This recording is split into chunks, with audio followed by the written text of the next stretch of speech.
नमस्कार, संसद टीवी में आपका स्वागत है। मैं हूं प्रतिबिंब शर्मा। संसद के बजट सत्र के दूसरे भाग का आज 12वां दिन है। सदन की कार्रवाई शुरू होने से पहले हम हाजिर हैं दोनों सदनों में आज होने वाले कामकाज का पूरा ब्यौरा लेकर हमारे खास कार्यक्रम संसद में आज के साथ। हम आपको बताएंगे कि दोनों सदनों के एजेंडे में कौन से महत्वपूर्ण कामकाज शामिल हैं। ये भी दिखाएंगे कि किन संसदीय समितियों की रिपोर्ट्स रखी जानी है। प्रश्नकाल के दौरान सांसद कौन कौन से सवाल पूछने वाले हैं। इसके अलावा दोनों सदनों में आज सत्ता पक्ष और विपक्ष की क्या रणनीति रहने वाली है, उस पर भी रहेगी हमारी निगाह। संसद के एजेंडे से जुड़ा हर अपडेट देने के लिए संसद भवन परिसर में मौजूद है हमारे संवाददाता पवन कुमार शर्मा, जो हमें लोकसभा से जुड़ा अपडेट देंगे। साथ ही हमारे साथ कृति मिश्रा भी जुड़ेंगी, जो हमें राज्यसभा से जुड़ा अपडेट मुहैया करवाएंगी।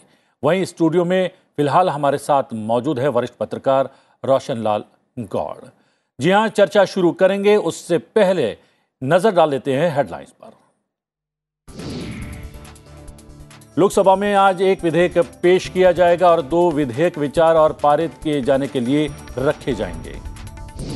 राज्यसभा की कार्यसूची में अनुसूचित जनजातियों संबंधी 2 विधेयक विचार और पारित किए जाने के लिए सूचीबद्ध। दोनों सदनों में प्रश्नकाल के दौरान विभिन्न मंत्रालयों से पूछे जाएंगे कई अहम सवाल।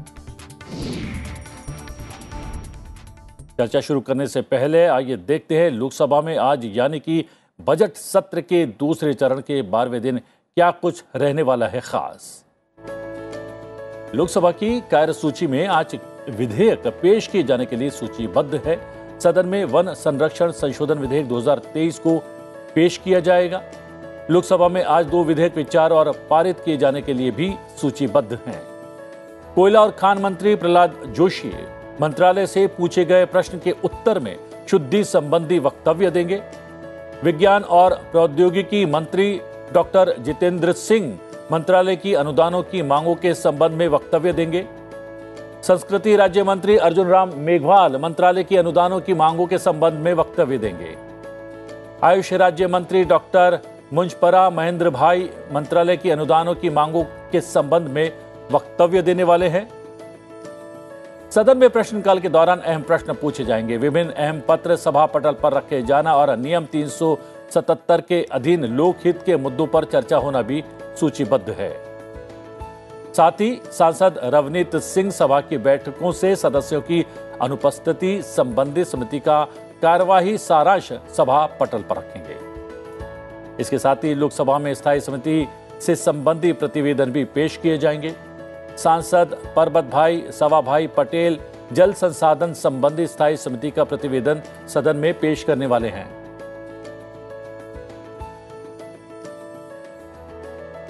आइए एक नजर डालते हैं उन 2 विधेयकों पर जो आज लोकसभा में विचार और पारित किए जाने के लिए पेश होने वाले हैं। सदन में आज प्रतिस्पर्धा संशोधन विधेयक 2022 होगा विचार और पारित किए जाने के लिए पेश। वित्त मंत्री निर्मला सीतारमण करेंगी विधेयक को पेश। विधेयक को 5 अगस्त 2022 को सदन में पेश किया गया था। इसके बाद विधेयक को 17 अगस्त 2022 को स्थायी समिति के पास भेजा गया था। यह विधेयक प्रतिस्पर्धा एक्ट 2002 में संशोधन का प्रयास करता है। इसके साथ ही लोकसभा में जैव विविधता संशोधन विधेयक 2022 संयुक्त समिति द्वारा यथा प्रतिवेदित विधेयक को सदन में विचार और पारित किए जाने के लिए पेश किया जाएगा। पर्यावरण, वन और जलवायु परिवर्तन मंत्री भूपेंद्र यादव विधेयक को सदन में पेश करेंगे। विधेयक जैव विविधता अधिनियम 2002 में संशोधन का प्रस्ताव करता है। सीधा रुख करते हैं अपने सहयोगी पवन कुमार शर्मा का। पवन, मोटे तौर पर हमने बता दिया है, क्या कुछ और घटित होने वाला है लोकसभा की अगर बात करें तो सदन के भीतर? प्रतिबिंब पिछले 11 दिनों से जो है वो संसद में हमने देखा कि जो वित्तीय कामकाज हुआ है, सिर्फ जो वित्त संबंधी जम्मू कश्मीर का बजट हो उससे संबंधित या जो विनियोग विधेयक है उससे संबंधित जो फाइनेंस बिल है वो दोनों सदनों में पास हो गया है। जो बजट है सेशन में यही होता है सब कुछ करके, पर जो अनुदान मांगों पे है ना तो उस पर ज़्यादा चर्चा हो पाई व्यवधान के कारण, और जो प्रश्नकाल है चाहे शून्यकाल है वो भी नहीं रहा, बाधित रहा। जो राहुल गांधी की सदस्यता का मामला है वो विपक्ष जो है उसका विरोध कर रहा है अंदर, संसद के अंदर भी। तो ये व्यवधान है, इस कारण जो विधायी कार्य है वो नहीं हो पा रहे हैं, ये सच्चाई है। और उसके बाद जहां तक लिस्टिंग की बात है, सभी की, विपक्ष की तरफ से भी बहुत सारे सांसद जिनसे अनौपचारिक तौर पर बातचीत होती है, वो संसद की कार्रवाई चले, पूरे देश से इकट्ठे होते हैं, ये उनकी इच्छा रहती है और सरकार की इच्छा तो रहती ही है। तो आज जो है बहुत सारी चीज़ें लिस्टेड है, कल भी जो 2 विधेयक थे वो आज भी लिस्टेड है। अगर मैं लोकसभा की बात करूं तो जैसे लोकसभा की अगर आज की कार्यसूची की मैं बात करूं तो सबसे पहले पेपर ले होता है। आज जो है वो 8 मंत्री हैं जो पेपर ले करेंगे उसमें। उसके बाद जो अब्सेंस से जुड़ी हुई कमेटी है उसके मिनट्स जो हैं वो रमनीत सिंह बिट्टू वो सदन में रखेंगे, क्योंकि सदन की अनुमति ली जाती है, जिनको की लीव ग्रांट की जाती है सदन द्वारा जिन सदस्यों को, तो उसके मिनट्स जो हैं वो रमनीत सिंह बिट्टू पेश करेंगे। उसके बाद जो है रिपोर्ट है एक, जैसा आपने बताया कि ये वाटर रिसोर्सेज पे है, पर्वत भाई सवा भाई पटेल वो रिपोर्ट पेश करेंगे। और उसके बाद एक बिल है जो इंट्रोड्यूस होना है प्रतिबिंब जी, वो बिल है the forest conservation amendment bill 2023। ये पर्यावरण संरक्षण से, वनों के संरक्षण से जुड़ा हुआ विधेयक है। अमेंडमेंट बिल है 2002 जो एक्ट है उसमें संशोधन ये करता है। तो ये इंट्रोड्यूस होना है आज। और उसके बाद जो है ये 2 विधेयक, जैसा आपने बताया कि पहला तो है द कंपटीशन अमेंडमेंट बिल 2022, ये कल भी लिस्टेड था, आज भी लिस्टेड है। और ये इसलिए महत्वपूर्ण है प्रतिबिंब जी ये बिल की अगर मैं बात करूं, क्योंकि जो बाजार है, भारतीय बाजार है, उसके ऊपर वॉच डॉग के रूप में उसके ऊपर नियंत्रण रहे, प्रतिस्पर्धा बनी रहे, सिर्फ कुछ कंपनियां या एक कंपनी का ही वर्चस्व उसमें नहीं हो, तो ऐसा उसके लिए ये बिल है, सुधारात्मक बिल है। और जो कंपटीशन कमीशन ऑफ इंडिया है उसमें ये इस बिल में प्रावधान है कि अगर 2000 करोड़ से ज्यादा का वित्तीय लेन देन करती हैं 2 कंपनियां आपस में, तो इसकी जानकारी जो है उसकी दी जाए सीसीआई को और उसकी अनुमति भी ली जाए। तो ये बाउंड करता है ये बिल उनको करने के लिए। और इसके साथ ही अगर इसी वित्तीय लेन देन के जो कंपनियों के बीच में होते हैं, अगर उसमें कुछ शिकायत आती है, निपटारा आता है, वो सीसीआई के पास पहुंचते हैं, तो 210 दिनों में निपटारे की बात थी पहले, उसमें 150 दिन की बात है। तो एक नियामक के तौर पर बाजार पर जो है सरकार की तरफ से ये नियंत्रण रहे सरकार का, उनकी जानकारी में रहे, इसलिए ये महत्वपूर्ण बिल है। और सारा बाजार जो है वो जुड़ता है फिर देश की अर्थव्यवस्था से, इस लिहाज से ये बिल बहुत महत्वपूर्ण है। और उसके बाद जो बायोडाइवर्सिटी का बिल है उसमें भी महत्वपूर्ण प्रावधान है। ये औषधियों से लेकर और जंगली औषधियां हैं उससे जुड़ा हुआ बिल है। दोनों ही बिल जो है वो स्टैंडिंग कमेटी के पास गए थे, वहां से रिपोर्ट आ गई है दोनों की, पिछले वर्ष ही रिपोर्ट आ गई थी इन दोनों बिल्स पे। और अब आगे इसको जो है पारित हो रहा है, इसको विधेयक बनना है इस दिशा में, क्योंकि स्टैंडिंग कमेटी में सभी दलों के लोग रहते हैं, तो इस पे व्यापक चर्चा होती है वहां पे। और अगर विरोध के सुर भी हो तो उसमें अमेंड कर दिया जाता है। तो उसकी सिफारिशों के बाद ये बिल आए हैं, तो ये पेश कर दिए गए हैं पारित होने के लिए, कंसिडरेशन के लिए लोकसभा में है। और इस पे चर्चा हो, ऐसी सरकार की मंशा है और वो पारित भी हो, ऐसी जो सरकार की तरफ से कोशिश है।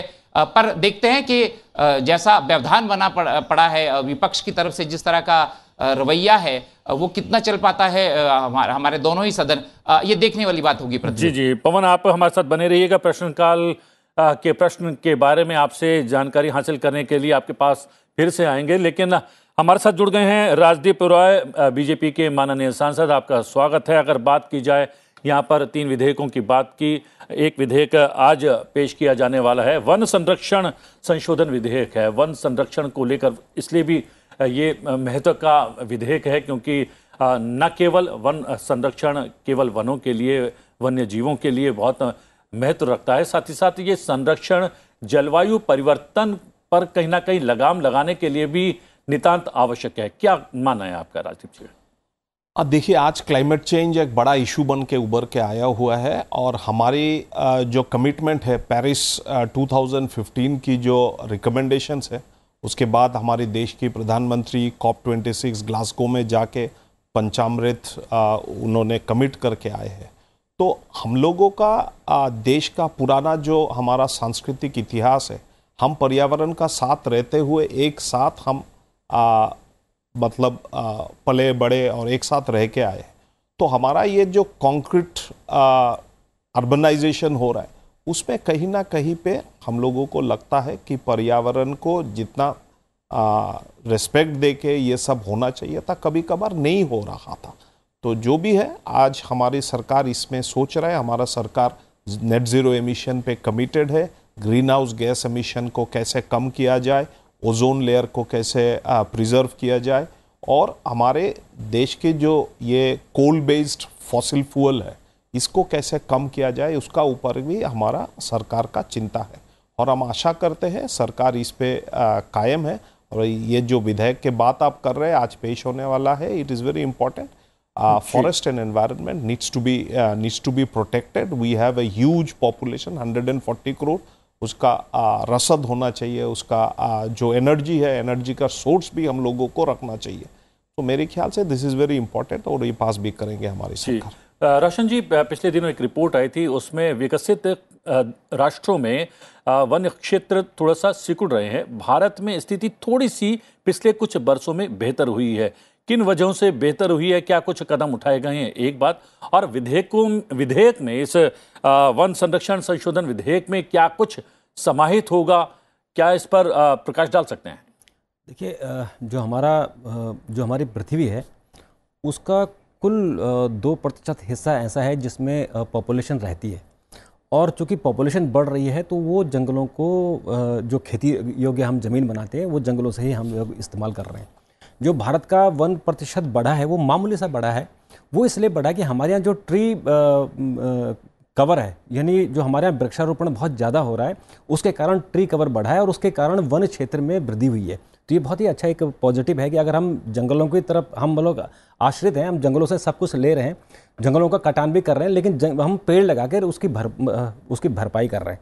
दूसरी बात जो आपने विधेयक की, ये विधेयक दरअसल जो हमारे वन क्षेत्र में लोग रहते हैं, जो हमारे आदिवासी लोग हैं, उनको वन अधिकार देने हैं। तो इसमें एक मामूली सा संशोधन किया जा रहा है कि जो लोग वर्षों से यानी पुश्तैनी तौर पर जंगलों में रहते हैं, उनको हम कैसे उनके अधिकार दिए जाएं। तो ये बेसिकली फॉरेस्ट राइट को लेकर ये अमेंडमेंट इसमें आ रहा है। तो ये मुझे लगता है कि जंगलों की सुरक्षा के लिए भी अच्छा होगा, और जो लोग वनों पर निर्भर हैं वो वनों की रक्षा भी करते हैं तो उनके लिए भी अच्छा होगा। जी जी, वनों की रक्षा भी करते हैं। और प्रतिस्पर्धा संशोधन विधेयक भी है जो चर्चा और पारित कराने का प्रयास सत्ता पक्ष के द्वारा या माननीय मंत्री के द्वारा किया जाएगा। ये हमारे सहयोगी ने बताया कि कहीं ना कहीं किसी की मोनोपोली ना हो बाजार में, ये तय करने का प्रयास सरकार इस विधेयक के द्वारा करेगी। कितना महत्वपूर्ण है राजदीप जी? देखिए, इट इज़ वेरी इंपॉर्टेंट। ये जैसे कि हमारी प्रतिस्पर्धा रहे, हेल्दी कंपटीशन रहे, करप्शन ना रहे। कभी कभार ऐसा होता है कि ट्रांजैक्शंस हो जाता है, कहाँ से कौन सा कंपनी के पास पैसा चला जा रहा है, इसका कोई ठिकाना नहीं रहता है, और किस कारण हो रहा है उसका भी कोई उसमें लॉजिकल वो नहीं रहता है जी। तो मेरे ख्याल से ये विधेयक जो अभी पेश होने वाले हैं, निर्मला सीतारमण जी इसको पेश करेंगे, उस पर पारदर्शिता रहेगा, इसमें ट्रांसपेरेंसी रहेगा, इसमें हेल्दी कंपटीशन के ग्रोथ को वो करेंगे मेरे ख्याल से। और आने वाले दिन में it will be very important to corrupt free business practices ensure करने के लिए मेरे ख्याल से ये बी वेरी इंपॉर्टेंट। जी जी, ये आवश्यकता क्यों पड़ी है इस तरीके के विधेयक की, रोशन जी? इसमें 3 बातें महत्वपूर्ण है इस विधेयक में। ये जो कंपटीशन कमीशन बिल है, ये एक्ट है, ये बेसिकली 2002 का है। इसमें 3 बातें हैं जो इम्पोर्टेंट है। एक तो जो आज की डेट में जो मर्जर हो रहे हैं, जो अधिग्रहण हो रहे हैं और विलय हो रहे हैं, बड़ी बड़ी कंपनियां आपस में मर्जर कर रही हैं, तो वो जिनका 2000 करोड़ रुपए से ज़्यादा का मर्जर होगा वो कंपटीशन कमीशन से परमिशन लेगी, बिना परमिशन के नहीं होगा। क्योंकि बाजार में ऐसा हो रहा है कि बहुत सारी कंपनियां आ रही हैं, चली जा रही हैं, मर्ज हो रही हैं, नहीं हो रही हैं, इसका पता नहीं चल पा रहा है। तो 2000 करोड़ से ऊपर वाली जितनी भी कंपनियों का मर्जर होगा, विलय होगा या अधिग्रहण होगा, वो कंपटीशन कमीशन से रजिस्टर होंगे, वहाँ से परमिशन होगी। और जो उनका रजिस्ट्रेशन का या जो पूरा प्रोसेस है, उस प्रोसेस के जो समय है वो 210 दिन का था, उसको घटा के 150 दिन कर रहे हैं। तीसरा, जो इसमें जो एंटी कंपटीशन होता है मार्केट में, आपने देखा कि कभी कभी जो बहुत सारी कंपनियां ऐसी होती हैं जो मार्केट पे कब्जा कर लेती हैं, जैसे हमने टेलीकॉम कंपनियों के समय देखा। तो ऐसे जो एकाधिकार है, किसी का न रहे, उस एकाधिकार को रोकने के लिए इसमें भी प्रोविज़न किया जा रहा है।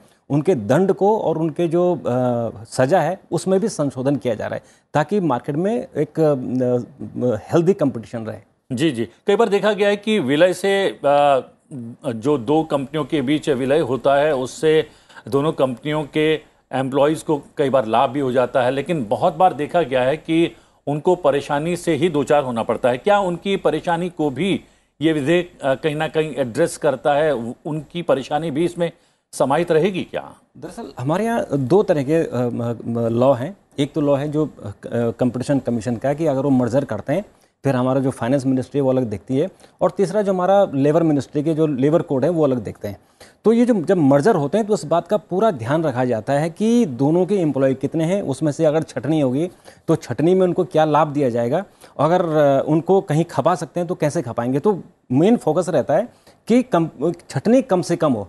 हालांकि जब अधिग्रहण होता है तो इस बात का ध्यान रखा जाता है, और इसलिए भी अधिग्रहण होता है कि जो उनके एडमिनिस्ट्रेटिव खर्चे हैं वो कम हो, ताकि एम्प्लॉयज़ को कम किया जा सके। लेकिन सरकार में कानून है कि अगर आप एम्प्लॉयज़ की संख्या कम करते हैं तो उनको पैकेज यानी उनका जो एग्जिट पैकेज है वो अच्छा रहे। तो ये दोनों जो हमारे कानून है, जब कंपटीशन कमीशन उस बात को देखेगा, और साथ साथ जो हमारे जो श्रम कानून है उनमें भी इसका प्रावधान है। जी जी, ये जब अगर विधेयक पारित हो जाता है और कानून का रूप ले लेता है तो जो नए विलय होंगे उन्हीं पर लागू होगा, या फिर जो पहले भी विलय हो चुके हैं उनको भी इसके दायरे में लाने का प्रयास किया जाएगा? नहीं, असल में जो कानून बनते हैं वो भविष्य के लिए बनते हैं। जो पीछे हो चुका है उसके लिए नहीं है, ये जो आगे होंगे उनके लिए है। जी जी। जो समय भी, जैसे मैंने कहा कि 210 दिन का जो समय था उसको घटा के 150 दिन किया जा रहा है, ताकि जो कंपनियां मर्ज कर रही हैं, जो विदेशी कंपनियां खासकर हिंदुस्तान में आ रही हैं और हिंदुस्तानी कंपनियों का अधिग्रहण कर रही हैं, तो उनको दिक्कत ना हो और निवेश ज़्यादा हो। क्योंकि इस समय जो सरकार का फोकस है कि ज़्यादा से ज़्यादा निवेश हो, लोगों को ज़्यादा रोजगार मिले और उनकी जो क्वालिटी है वो भी अच्छी हो जी। तो इसलिए इस बात के लिए ही ये सब किया जा रहा है कि ज़्यादा से ज़्यादा निवेश हो और उन कंपनियों को जो लाल फीताशाही है जो उसके जंजाल में ना पड़ना पड़े, जल्दी जल्दी उनका काम हो। जी जी। इस फेरिस्त में एक और विधेयक है, जैव विविधता संशोधन विधेयक। जैव विविधता को लेकर सरकार खासा प्रयास कर रही है पिछले कुछ बरस से, उसके परिणाम भी लगातार सामने आ रहे हैं। लेकिन ये विधेयक क्या कुछ बदल देगा इस क्षेत्र में, राजदीप जी? देखिए, मैंने विधेयक को, ये वाला जो विधेयक है उसको मैंने ठीक गौर से अभी तक देखा नहीं है। इसका अंदर क्या है, इसका कंटेंट क्या है, उसको देखना पड़ेगा। लेकिन जो हमारे जो वाइल्ड लाइफ है और हमारी जो पर्यावरण की जो संतुलन है उसको मेंटेन करने के लिए हमारी जो प्राइम मिनिस्टर की जो प्रयास है, मेरे ख्याल से ये बहुत ही अच्छे हैं। और बाहर से भी हम लोगों ने जो वाइल्ड लाइफ है उसको लाया है, और इंडिया में इसको थोड़ा प्रोत्साहित करने के लिए भी लोगों की जो पार्टिसिपेशन उसको देखा जा रहा है। मेरे ख्याल से लोग आज दूसरा किस्म का सोच रहे हैं कि ये जो एनिमल्स है अपने जो नेचुरल हैबिटेट में रहे, उसमें पले बड़े रहे, और होपफुली मेरे ख्याल से जो सरकार इसमें सोच रहे हैं आने वाले दिन के लिए वो अच्छा ही होगा। जी। क्या ये रोशन जी, जैव विविधता की अगर बात करें तो औषधीय फार्मिंग से जुड़ा हुआ विषय भी है क्या? उसको कहीं ना कहीं विस्तार देने का प्रयास भी इस विधेयक के अंतर्गत किया जाने वाला है क्या? जी, असल में ये जो विधेयक है, ये विधेयक इसलिए लाया जा रहा है कि अभी हमारे जो बायोडाइवर्सिटी एक्ट है पुराना वाला, उसमें जितने औषधीय जड़ी बूटी है या वृक्ष हैं उनका इस्तेमाल वो सारे बायोडाइवर्सिटी एक्ट के तहत कवर होते हैं, और कोई भी उसका जो लोकल लोग हैं उसका इस्तेमाल नहीं कर पाते हैं। तो इस विधेयक में प्रावधान किया जा रहा है कि जो एक तो पारंपरिक हमारा जो ज्ञान है, जो हमारे ग्रामीण लोग इस्तेमाल करते हैं, जंगलों से जड़ी बूटी लेके आते हैं या आसपास उनकी खेती करते हैं, उनको इस कानून के दायरे से बाहर किया जा रहा है, ताकि अगर कोई इसमें रिसर्च करना चाहे, चाहे विदेशी हो चाहे देशी हो, चाहे हमारी यूनिवर्सिटीज़ हो, तो जो इसकी फार्मिंग करे और इसमें ग्रामीण शामिल हो तो उसको इस बायोडाइवर्सिटी एक्ट से बाहर कर जाए, उस पर एक्शन ना हो। नहीं तो उसमें अगर आप जंगल के कोई किसी भी वनस्पति का इस्तेमाल करते हैं या उसमें शोध भी करते हैं तो आप उस एक्ट के तहत आते हैं, आपको परमिशन लेनी होती है।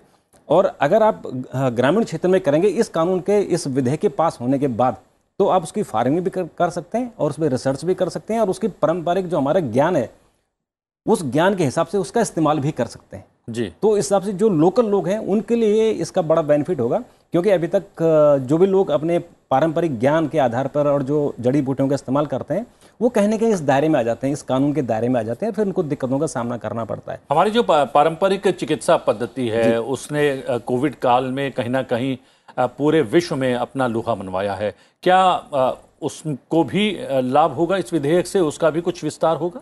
देखिए, जैसे हमारे जो कोविड में सबसे ज़्यादा इस्तेमाल हुआ है वो हुआ है गिलोय। तो गिलोय हमारे यहाँ जंगलों में जितना ज़्यादा होता है उससे भी ज़्यादा लोग अपने घरों में गमलों में उगाते हैं। तो अगर हम जंगलों में, चूँकि उसकी जब खपत ज़्यादा होगी तो हमको जंगलों की तरफ जाना पड़ेगा जी। तो उस ऐसे पदार्थ, ऐसे जो बूटी हैं, ऐसे जो जड़ी बूटियां हैं, उनको इस कानून के दायरे से बाहर रखा जाए ताकि हम अपना जो पारंपरिक ज्ञान है उसका इस्तेमाल करके उसका लाभ लोगों को मिल सके जी। इसलिए उसको इस कानून से बाहर किया जा रहा है जी। और कहीं ना कहीं जो है उस प्रवृत्ति में इजाफा भी हो, लोगों में जो है विश्वास जागे और वो जो है औषधि खेती की तरफ और भी ज़्यादा रुख कर सकें। एक बात और मैं जानना चाहता था राजीव जी आपसे, पिछले दिनों भी सरकार ने एक बड़ा कदम उठाया था जनजातीय क्षेत्र के लोगों की भलाई के लिए। उसमें ये था कि जो बैम्बू जो है वो उसको पेड़ों की श्रेणी में डाल दिया गया था। इस वजह से वो पेड़ काट नहीं पा रहे थे और पेड़ से जो चीज़ें निर्मित होती हैं या पेड़ से जो औषधि बनती हैं या और सामग्रियों में उसका उपयोग किया जाता है, उसका लाभ जनजातीय समुदाय को नहीं मिल पा रहा था। क्या ऐसा ही ये एक फैसला है इस विधेयक के रूप में आप देखते हैं सरकार का? देखिए, मैं नॉर्थ ईस्ट से आता हूँ, यहाँ पे बैम्बू बहुत ज़्यादा उगता है और पहले ऐसा था कि बैम्बू को उस क्लासिफिकेशन में नहीं रखा था।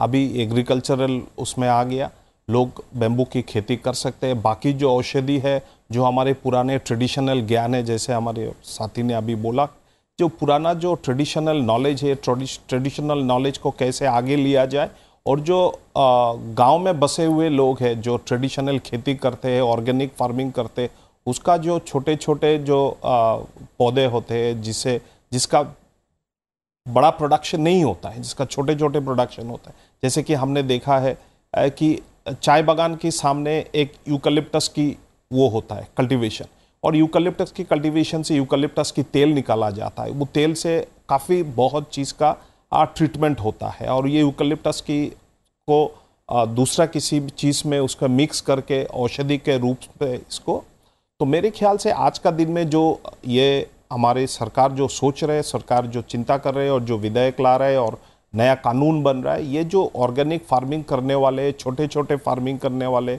स्मॉल फार्मर्स है, जो ट्रेडिशनल नॉलेज की बदौलत ये सब करते हैं, उन लोगों का बहुत फ़ायदा होगा। और आज का दिन, आने वाले दिन हमने देखा है, अभी गिलोय के बात हुआ, अभी ये जो कड़ा जो कश्मीर में चलता है, जो चाय की तरह वो कड़ा लेते हैं, this was one of the most traditional thing कि आप कोविड का समय में इसको सबने पान किया दिन में 4 बार 5 बार करके, लेकिन this are traditional knowledge.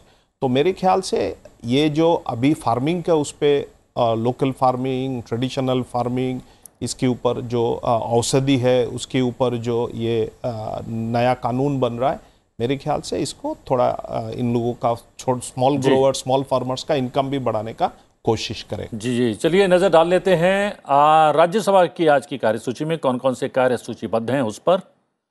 Rajya Sabha में आज अनुसूचित जनजातियों की सूची में संशोधन किए जाने से संबंधित 2 विधेयक विचार और पारित किए जाने के लिए पेश होंगे। संस्कृति राज्य मंत्री अर्जुन राम मेघवाल मंत्रालय की अनुदानों की मांगों के संबंध में वक्तव्य देंगे।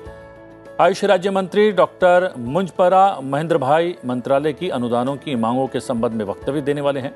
सदन में प्रश्नकाल के दौरान अहम प्रश्न पूछे जाएंगे। नियम 377 के अधीन सदस्य लोकहित से जुड़े मुद्दों को उठाएंगे और साथ ही सदन के पटल पर अहम पत्र भी रखे जाना कार्यसूची में शामिल है। राज्यसभा की कार्यसूची में अहम प्रतिवेदन भी पेश किए जाना सूचीबद्ध है। सांसद मौसम नूर जल संसाधन संबंधी स्थायी समिति के प्रतिवेदन सदन में पेश करेंगे। अब एक नजर डाल लेते हैं राज्यसभा में विचार और पारित किए जाने के लिए पेश होने वाले 2 विधेयकों के बारे में। राज्यसभा में आज संविधान अनुसूचित जनजातियां आदेश 5वां संशोधन विधेयक 2022 और संविधान अनुसूचित जनजातियां आदेश 3रा संशोधन विधेयक 2022 पर चर्चा होना सूचीबद्ध है। विधेयकों को जनजातीय कार्य मंत्री अर्जुन मुंडा सदन में पेश करेंगे। 5वां संशोधन विधेयक छत्तीसगढ़ राज्य की अनुसूचित जनजातियों की सूची में धनुहार, धनुवार, किसान, सौरा, संवरा और भिंझिया समुदायों को शामिल करता है। वहीं संविधान अनुसूचित जनजातीय आदेश तीसरा संशोधन विधेयक 2022 हिमाचल प्रदेश की अनुसूचित जनजातियों की सूची में सिरमौर जिले के ट्रांसगिरी क्षेत्र के हाटी समुदाय को शामिल करता है। सीधा रुख करते हैं अपनी सहयोगी कृति मिश्रा का। कृति, और क्या कुछ खास रहने वाला है सदन के भीतर? जी हाँ प्रतिबिंब, जैसा कि आज आपने हमारे दर्शकों को जो लिस्टेड एजेंडा है उसके बारे में बताया। फॉर्मल बिजनेस है जहां पर कई मंत्रालयों के पेपर्स ले होंगे। इसके अलावा वाटर रिसोर्सेज जो स्टैंडिंग कमेटी है उसकी एक बेहद खास और अहम रिपोर्ट आज टेबल की जाएगी। इसके अलावा क्वेश्चन आवर में बहुत सारे महत्वपूर्ण सवाल आज लिस्टेड हैं। और जहां तक लिस्टेड बिजनेस जो गवर्नमेंट एजेंडा की बात है, आपने बताया कि 2 बिल हैं जो ट्राइबल अफेयर्स मिनिस्ट्री के हैं।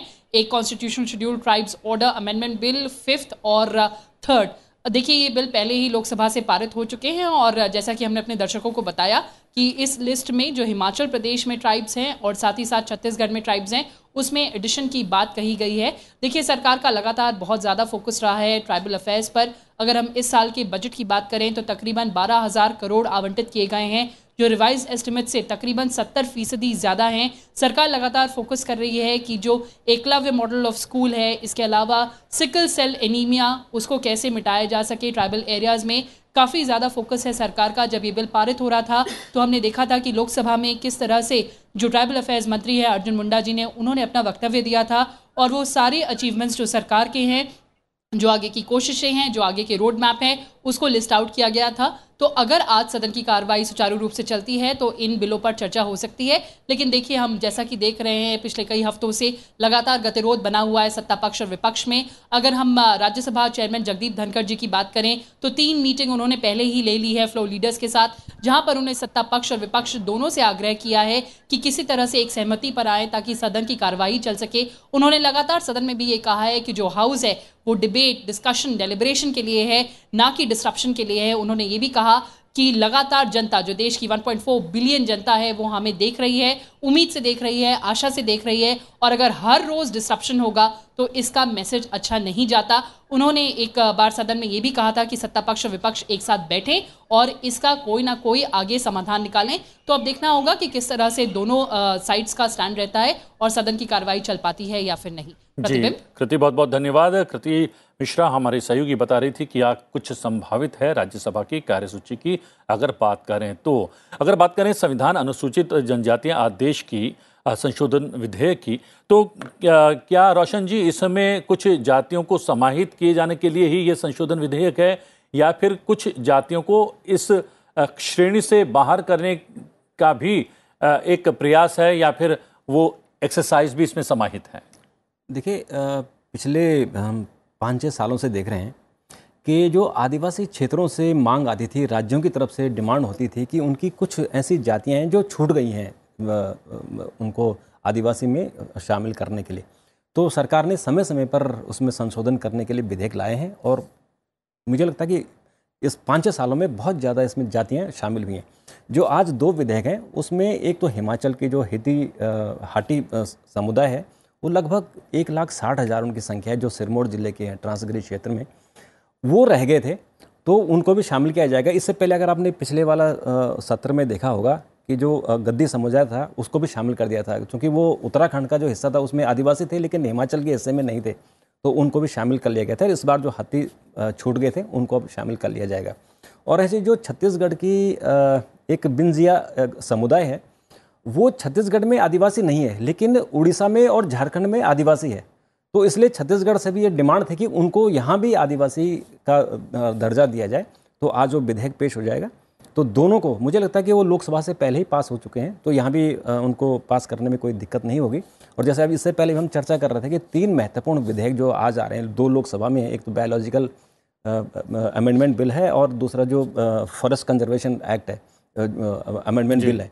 तो ये तीनों को अगर हम मिला दिया जाए तो बेसिकली जो हमारा आदिवासी समाज है उस समाज को, जो हमारा ग्रामीण समाज है जो जंगलों पर निर्भर है, उनको कैसे लाभ पहुंचाया जाए, उनके अधिकारों को कैसे दिया जाए, उनको लेके ये 3 विधेयक हैं। जी राजदीप जी, कहीं ना कहीं जंगल जमीन जो है जमीन उसका अधिकार किस तरीके से सीधे तौर पर जंगल में रहने वाले जनजातीय समुदायों को मिल पाए, उसका प्रयास लगातार किया जा रहा है। और जैसा कि रोशन लाल जी ने कहा कि 3 विधेयक कहीं ना कहीं सीधे तौर पर स्ट्रेंथन करते हैं, सशक्तिकरण की दिशा में ले जाते हैं जनजातीय समुदाय को।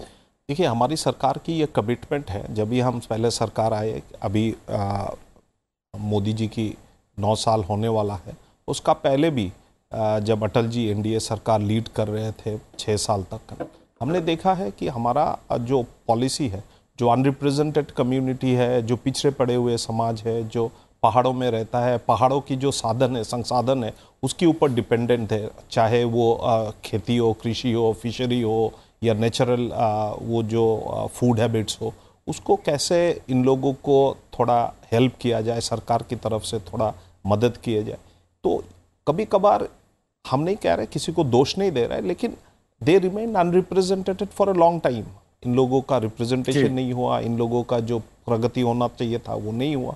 तो हमारी सरकार की ये कमिटमेंट है ट्राइबल लोगों की, पहाड़ में जो रहते हैं इन लोगों के लिए, कि इनका कैसे उत्थान हो जाए, इनका कैसे ईज ऑफ लिविंग हो, इनका लाइफस्टाइल में चेंजेस हो, थोड़ा प्राकृतिक के ऊपर साधन हो, थोड़ा मॉडर्न एमिनिटीज भी हो, और थोड़ा इन लोगों का थोड़ा इम्प्रूवमेंट में, लाइफस्टाइल का भी इम्प्रूवमेंट हो जाए। इस पे हमारा थोड़ा कमिटमेंट है। जी, चलिए बात कर लेते हैं प्रश्नकाल की। प्रश्नकाल के दौरान आज लोकसभा में वस्त्र मंत्रालय से 5 सवाल पूछे जाएंगे।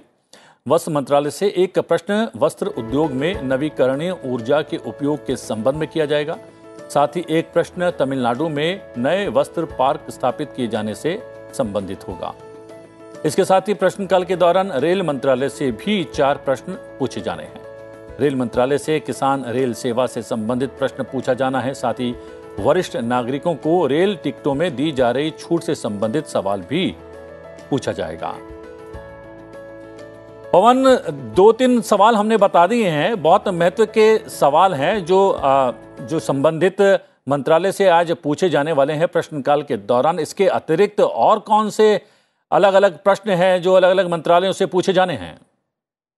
प्रतिबिंब प्रश्नकाल के दौरान जो भी प्रश्न यहाँ पे लगते हैं वो सभी महत्वपूर्ण होते हैं और सीधा जनता से जुड़े होते हैं। आज की अगर प्रश्नकाल की बात करूं लोकसभा की, तो ज़्यादातर प्रश्न जैसा आपने बताया कि टेक्सटाइल से संबंधित हैं, 5 प्रश्न हैं, रेलवे से जुड़े हुए 4 प्रश्न हैं, कंज्यूमर अफेयर से जुड़े हुए 4 प्रश्न हैं, कोल मिनिस्ट्री से जुड़े हुए 2 प्रश्न हैं, माइंस, स्टील, प्लानिंग और कम्युनिकेशन से जुड़े हुए 1-1 सवाल हैं। तो ये सभी महत्वपूर्ण सवाल हैं। जहाँ तक टेक्सटाइल्स की बात करूँ, जो महत्वपूर्ण प्रश्न हैं, जैसा आपने भी बताया कि एक सत्यदेव पचौरी जी हैं, कानपुर से सांसद हैं, उन्होंने बुनकरों को लेकर जो है वो सवाल रखा है, प्रश्नकाल के दौरान पूछा है कि हैंडलूम क्लस्टर्स जो है उसमें कितनी प्रगति हुई है देश में, उसको लेकर उन्होंने सवाल पूछा है। उसके साथ ही हथकरघा संवर्धन सहायता योजना के बारे में डॉक्टर अमोल कोले हैं, एनसीपी के सांसद हैं शिरूर महाराष्ट्र से, उन्होंने पूछा है कि हथकरघा उद्योग को बढ़ावा देने के लिए कौन सी योजना जो चल रही है वो कहाँ तक पहुंची है। महाराष्ट्र के बारे में भी उनका सवाल है, भारत के संदर्भ में भी, पूरे देश के संदर्भ में भी उनका सवाल है। हथकरघा उद्योग को कैसा मिल रहा है उसके ऊपर सवाल है। फिर न्यू टेक्सटाइल्स पार्क्स को लेकर गणेशन सेल्वम है कांचीपुरम तमिलनाडु के, वहाँ पे साड़ियों का निर्माण होता है, तो वहाँ उसको लेकर सवाल उन्होंने कहा है। एक रिन्यूएबल एनर्जी, जैसा आपने बताया, in textile industry, Hema Malini Mathura से सांसद हैं, उन्होंने भी सवाल पूछा है कि रिन्यूएबल एनर्जी का टेक्सटाइल इंडस्ट्री में कैसा उपयोग हो रहा है, उससे संबंधित महत्वपूर्ण प्रश्न है। इसके अलावा कौशलेंद्र कुमार जेडीयू के, उन्होंने किसान रेल सर्विस जो शुरू की गई थी कोरोना के दौरान, के जो किसानों के उत्पाद है वो देश के हर इलाके में पहुंचे, उसको लेकर सवाल है। रेल सर्विस को लेकर महत्वपूर्ण प्रश्न है। इसके साथ concession to senior citizen in trains, doctor Kalanidhi Veeraswamy है, डीएमके चेन्नई नॉर्थ से सांसद हैं, उनका सवाल है। जनता से भी ये सवाल आया था बार बार कि जो सीनियर सिटीजन के लिए जो रियायत मिलती थी टिकटों में पहले, वो दोबारा से रेल मंत्रालय शुरू करे, ऐसा प्रश्न भी है और ऐसी मांग भी अलग, तो उसको उन्होंने स्वर दिया है ये डीएमके के जो सांसद हैं। इसके अलावा free food grains for migrant workers, Navneet Ravi Rana जो हैं अमरावती महाराष्ट्र से निर्दलीय सांसद हैं, उनकी तरफ से प्रश्न है कि जो इतने 2 सालों से जो कोरोना के दौरान शुरू किया गया था, मुफ्त माइग्रेंट जो वर्कर थे उनको जो अनाज दिया जा रहा है, गरीबों को भी जो अनाज दिया जा रहा है, उसकी स्थिति क्या है, वो आगे भी जारी रहेगा? और महाराष्ट्र के संदर्भ में उनका सवाल है। तो ये सारे सवाल प्रतिबिंब जी जनता से जुड़ते हैं और ये प्रश्नकाल में भी रिफ्लेक्ट होते हैं सारे प्रश्न। पर बड़ी बात वही कि पिछले 11 दिनों से प्रश्नकाल नहीं हो रहा है। इससे जो है हमारे स्टूडियो में भी बैठे हैं सारे, चाहे पक्ष के सांसद हो चाहे विपक्ष के सांसद हो, उनके क्षेत्र का जब सवाल नहीं होता है तो मन में तो उनको बुरा लगता ही है। और देश की जनता का भी दबाव रहता है कि जब संसद चलती है तो ये जनता का प्रतिनिधित्व तो इसमें होना चाहिए, उनकी समस्याओं रिफ्लेक्ट होनी चाहिए संसद, देश की संसद में। जब वो नहीं होता तो ये सांसदों के लिए भी, पक्ष विपक्ष के सांसदों के लिए भी ठीक नहीं रहता और उनको मायूसी होती है। उम्मीद है कि आज प्रश्नकाल चले तो ये महत्वपूर्ण प्रश्न सूची है लोकसभा में। जी बहुत बहुत धन्यवाद पवन, जानकारी उपलब्ध करवाने के लिए। डॉक्टर एल हनुमंतैया कांग्रेस के माननीय सांसद हमारे साथ जुड़ गए हैं। काफ़ी कुछ चर्चा हम लोग कर चुके हैं, लेकिन रिन्यूएबल एनर्जी की यहाँ पर बात चल रही थी। क्या हमारी इंडस्ट्री के लिए ये एक टर्निंग पॉइंट हो सकता है अगर इस पर ज़्यादा ध्यान दिया जाए सत्ता पक्ष या सरकार की ओर से? जी हनुमंतैया जी। The question is, in the industry of textiles, we have lot of issues, and lot of textile factories are being closed in the country, whether it is Karnataka or in the north places, in West Bengal also. Lot of industries have been closed. The closed industries has to be rejuvenated, and it is the major area where employment can be given to people. That is the concern of all the parliamentarians, that how to rejuvenate these industries and how to give more employment to the people, and how to give even to the industrialists whether this has become a profitable business or not. That is also, that is where the intervention of the government is required. If the government doesn't intervene in these kind of industries and look at the profitability of the owners and employment to the workers and their safety, these are all the major areas where lot of people are into this industry because it is a regular usable product. Everywhere people, and we can export even. There is a great scope for exporting the textiles to the world. That also we have to verify whether we can do this and we can go ahead with this. So these are all the areas where the parliament has to look in and the government has to intervene and support this industry. जी राजदीप जी, ये इसका एक बड़ा कारण तो Covid महामारी भी रहा है, उसके वजह से बहुत सारे उद्योगों पर असर पड़ा है। और दूसरी तरफ हमने देखा कि परंपरागत ऊर्जा का जब इस्तेमाल करते हैं तो थोड़ी सी बाधित रहती है, उसकी डिमांड ज़्यादा रहती है, सप्लाई कम हो जाती है। तो इसलिए भी क्या ये नवीकरणीय जो ऊर्जा है, रिन्यूएबल एनर्जी है, वो और ज़्यादा महत्व की बन जाती है और उस पर और ज़्यादा ध्यान देने की आवश्यकता भी है सरकार की ओर से? देखिए, मैंने पहले भी थोड़ा देर पहले बोल चुका हूँ, हमारे देश की कमिटमेंट है टुवर्ड्स रिन्यूएबल एनर्जी। जो ग्रीन हाउस गैस है उसको कम करे, फॉसिल एनर्जी को कम यूज़ करे, कोल बेस्ड इंडस्ट्री को कम यूज़ करे, और जो भी इंडस्ट्री इसके ऊपर निर्भरशील है उसको कम करके over a period of time नया एनर्जी, सोलर एनर्जी हो या दूसरा किस्म की एनर्जी हो, जैसे कि हमारी अभी नितिन गडकरी जी ने नया सोच देश में लाया कि हाइड्रोजन से कैसे गाड़ी चलता है, क्या दूसरा किसी नॉन फॉसिल फ्यूल से कैसे गाड़ी चल सकता है, एनर्जी कहाँ से मिलता है। तो आज का जो डिस्कशन है टेक्सटाइल इंडस्ट्री में रिन्यूएबल एनर्जी का इम्पैक्ट क्या हो सकता है।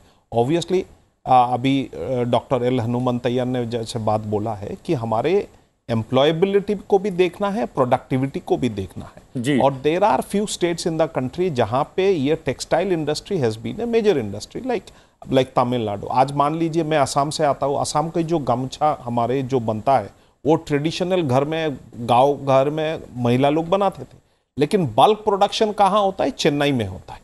क्यों होता है? क्योंकि वहाँ पे they have developed and all. हमारे बगल में देखिए बांग्लादेश आज टेक्सटाइल इंडस्ट्री में बहुत आगे चढ़ गया, क्योंकि वहाँ की जो कंपनीज जो काम कर रहे हैं उन लोगों को सब्सिडी मिलता है because they are a poor country. तो सरकार को वो सब का साथ compete करना पड़ेगा, नहीं तो क्या होगा, बांग्लादेश जब इकोनॉमिकली इंप्रूव करेगा, ये इंडस्ट्री सब बांग्लादेश से शिफ्ट करके अफ्रीका चला जाएगा।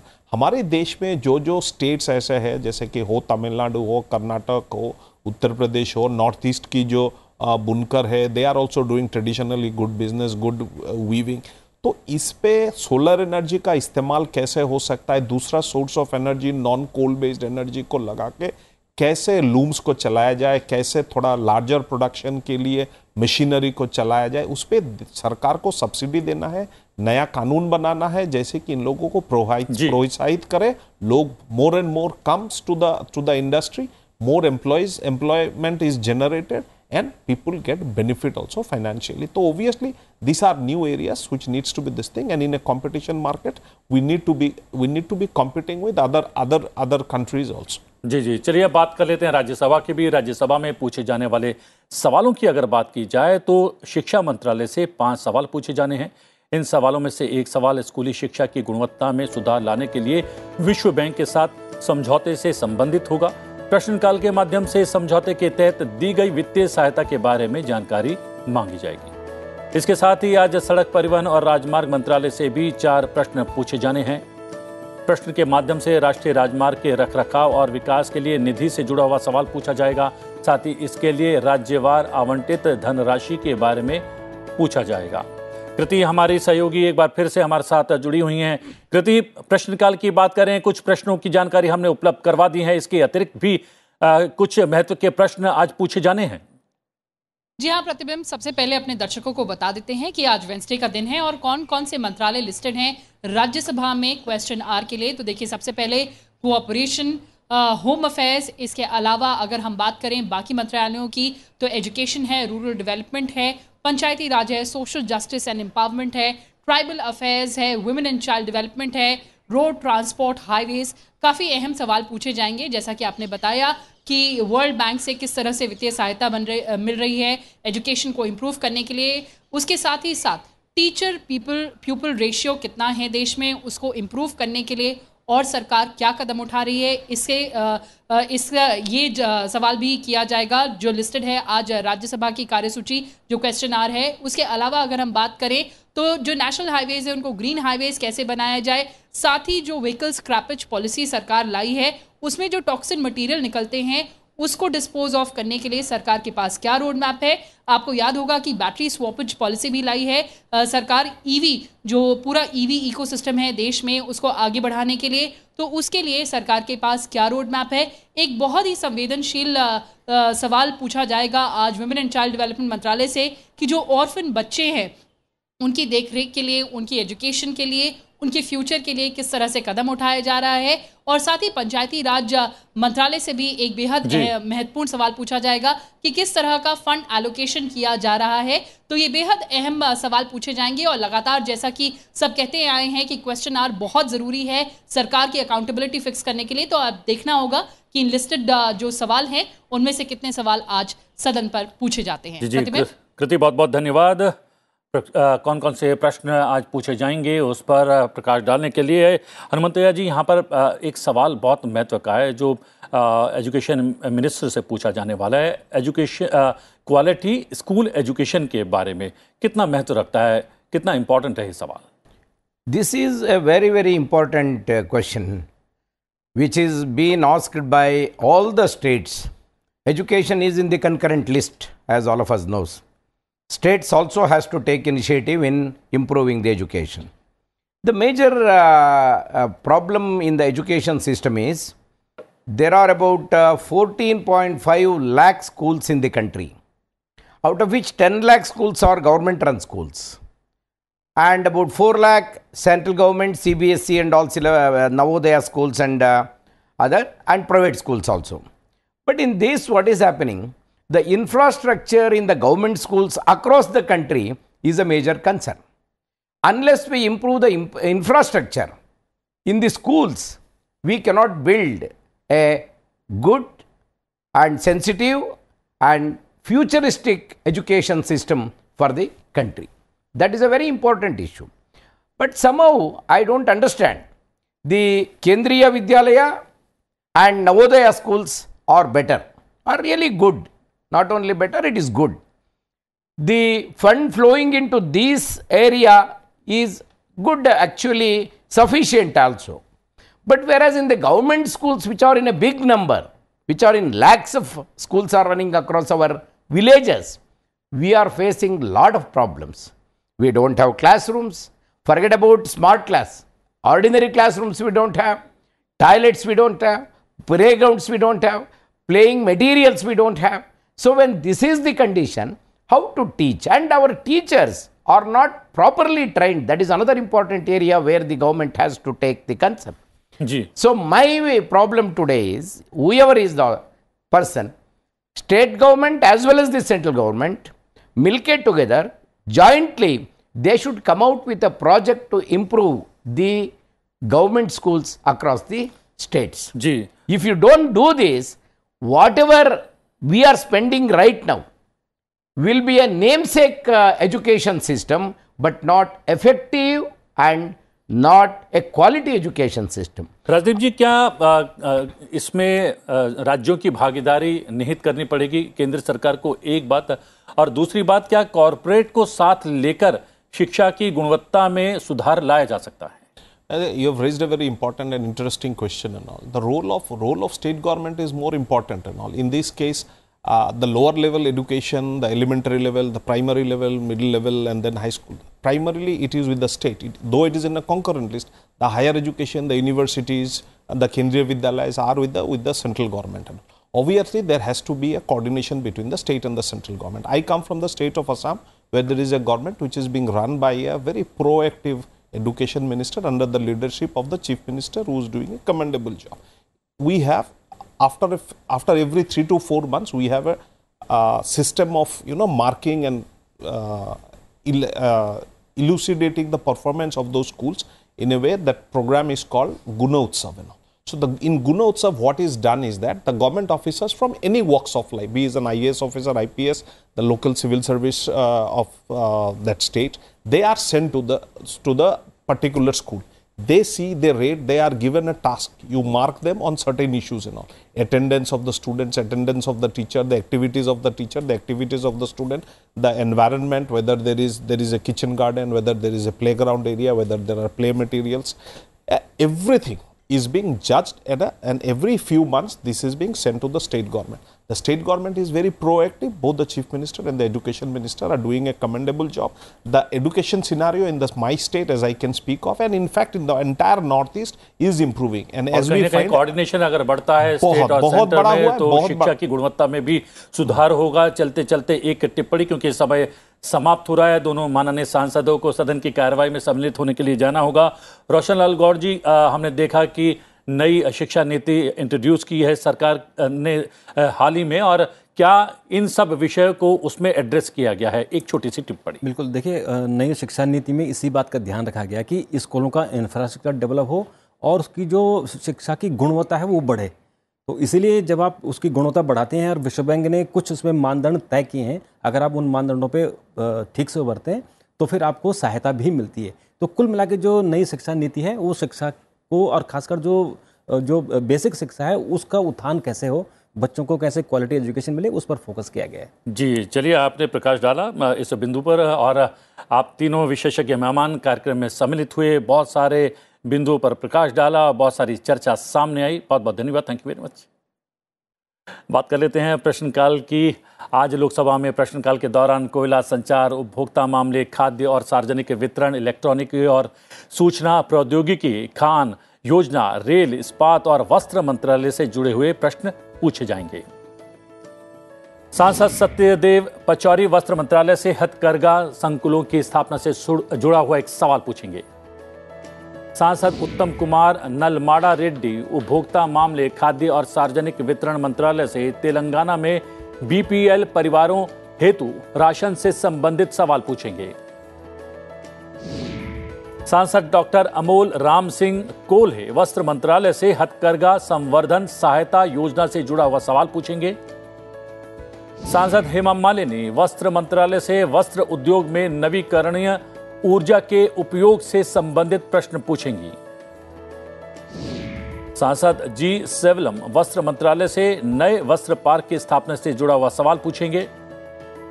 सांसद दिनेश लाल निरहुआ यादव इस्पात मंत्रालय से लौह और इस्पात क्षेत्र में अनुसंधान से संबंधित सवाल पूछेंगे। सांसद संगीता कुमारी सिंह देव वस्त्र मंत्रालय से उड़ीसा में वस्त्र उद्योग के विकास से जुड़ा हुआ सवाल पूछेंगी। सांसद जयदेव गल्ला कोयला मंत्रालय से कोयले के आयात से संबंधित सवाल पूछेंगे। सांसद कौशलेंद्र कुमार रेल मंत्रालय से किसान रेल सेवा से जुड़ा हुआ सवाल पूछेंगे। सांसद डॉक्टर तिरुमा बलावन थोल योजना मंत्रालय से अटल इंक्यूबेशन केंद्र से संबंधित प्रश्न पूछेंगे। सांसद कुंवर दानिश अली संचार मंत्रालय से भारत नेट परियोजना के अंतर्गत अंतिम छोर तक संपर्क से जुड़ा हुआ सवाल पूछेंगे। सांसद नवनीत रवि राणा उपभोक्ता मामले खाद्य और सार्वजनिक वितरण मंत्रालय से प्रवासी कामगारों हेतु निःशुल्क खाद्यान्न से संबंधित प्रश्न पूछेंगे। सांसद प्रद्युत बोरदोलोई इलेक्ट्रॉनिकी और सूचना प्रौद्योगिकी मंत्रालय से सूचना अवरुद्ध करने संबंधी अनुरोध से जुड़ा हुआ सवाल पूछेंगे। सांसद डॉक्टर कलानिधि वीरास्वामी रेल मंत्रालय से वरिष्ठ नागरिकों को रेलगाड़ियों में छूट से संबंधित सवाल पूछेंगे। सांसद उन्मेष भैया साहेब पाटिल कोयला मंत्रालय से रेल नेटवर्क के माध्यम से कोयले का परिवहन से जुड़ा हुआ सवाल पूछेंगे। सांसद भरत राम मार्गनी रेल मंत्रालय से आंध्र प्रदेश में समर्पित माल ढुलाई गलियारे से संबंधित सवाल पूछेंगे। सांसद रामचरण बोहरा उपभोक्ता मामले खाद्य और सार्वजनिक वितरण मंत्रालय से खाद्यान्नों में मिलावट से जुड़ा हुआ सवाल पूछेंगे। सांसद सुदर्शन भगत खान मंत्रालय से लिथियम और सोने के भंडार से जुड़ा हुआ सवाल पूछेंगे। सांसद गजानन चंद्रकांत कीर्तिकर उपभोक्ता मामले खाद्य और सार्वजनिक वितरण मंत्रालय से भुखमरी से होने वाली मौतों से जुड़ा हुआ सवाल पूछेंगे। सांसद एडवोकेट AM आरिफ रेल मंत्रालय से पैसेंजर ट्रेन सेवाओं को पुनः आरंभ करने से संबंधित प्रश्न करने वाले हैं। राज्यसभा में आज सहकारिता, शिक्षा, गृह, पंचायती, कौशल विकास और उद्यमिता, सड़क परिवहन और राजमार्ग मंत्रालय सहित अन्य मंत्रालयों से जुड़े हुए सवाल पूछे जाएंगे। सांसद नीरज शेखर शिक्षा मंत्रालय से देश में शिक्षक छात्र अनुपात से जुड़ा हुआ प्रश्न पूछेंगे। सांसद डॉक्टर सिकंदर कुमार कौशल विकास और उद्यमिता मंत्रालय से हिमाचल प्रदेश में प्रधानमंत्री कौशल विकास योजना के अंतर्गत पाठ्यक्रम से जुड़ा हुआ सवाल पूछेंगे। सांसद डॉक्टर अशोक कुमार मित्तल पंचायती राज मंत्रालय से पंचायतों को निधि सम वितरण से संबंधी सवाल पूछेंगे। सांसद इंदु बाला गोस्वामी शिक्षा मंत्रालय से स्कूली शिक्षा की गुणवत्ता में सुधार लाने के लिए विश्व बैंक के साथ समझौते से जुड़ा हुआ सवाल पूछेंगी। सांसद जगेश महिला एवं बाल विकास मंत्रालय से NGO द्वारा अवयस्क बच्चों को दयनीय स्थिति में दिखाकर विज्ञापन के माध्यम से निधि जुटाए जाने से जुड़ा हुआ सवाल पूछेंगे। सांसद विजयपाल सिंह तोमर सड़क परिवहन और राजमार्ग मंत्रालय से राष्ट्रीय राजमार्गों के रखरखाव और विकास के लिए निधि से जुड़ा हुआ सवाल पूछेंगे। सांसद विकास रंजन भट्टाचार्य शिक्षा मंत्रालय से प्राइवेट विद्यालयों में दलितों और आदिवासियों के साथ भेदभाव से जुड़ा हुआ सवाल पूछेंगे। सांसद दीपेंद्र सिंह हुड्डा शिक्षा मंत्रालय से उच्च शिक्षा में अनुसंधान और विकास से जुड़ा हुआ सवाल पूछेंगे। सांसद डॉक्टर अमी याज्ञिक सड़क परिवहन और राजमार्ग मंत्रालय से वाहन स्क्रैप से निकलने वाले जहरीले प्रदूषकों का निपटारा कैसे किया जाए उससे जुड़ा हुआ सवाल पूछेंगे। सांसद इरण कडाडी सामाजिक न्याय और अधिकारिता मंत्रालय से बुजुर्ग व्यक्तियों के लिए पेंशन से जुड़ा हुआ सवाल पूछने वाले हैं। सांसद वी विजय साई रेड्डी सामाजिक न्याय और अधिकारिता मंत्रालय से OBC के उप वर्गीकरण के लिए आयोग से जुड़ा हुआ सवाल पूछेंगे। अब्दुल वहाब महिला और बाल विकास मंत्रालय से अनाथ और परित्यक्त बच्चों की स्थिति से जुड़ा हुआ सवाल पूछेंगे। सांसद इलामारन करीम शिक्षा मंत्रालय से IGNTU में छात्रों पर सुरक्षा कर्मचारियों द्वारा हमले से जुड़ा हुआ सवाल पूछेंगे। M मोहम्मद अब्दुल्ला सड़क परिवहन और राजमार्ग मंत्रालय से EV के लिए बैटरी अदला बदली के विकल्प से जुड़ा हुआ सवाल पूछेंगे। सांसद डॉक्टर CM रमेश सड़क परिवहन और राजमार्ग मंत्रालय से मौजूदा राजमार्गों का विद्युत राजमार्ग में स्तरोन्नयन से जुड़ा हुआ सवाल पूछने वाले हैं। फिलहाल संसद में आज में इतना ही। अब से कुछ देर में लोकसभा और राज्यसभा की कार्रवाई शुरू होने जा रही है। संसद टीवी लोकसभा पर आप लोकसभा और संसद टीवी राज्यसभा पर आप राज्यसभा की कार्रवाई का सीधा प्रसारण देख सकते हैं। तो बने रहिए संसद टीवी के साथ। मुझे आज्ञा दीजिए। नमस्कार।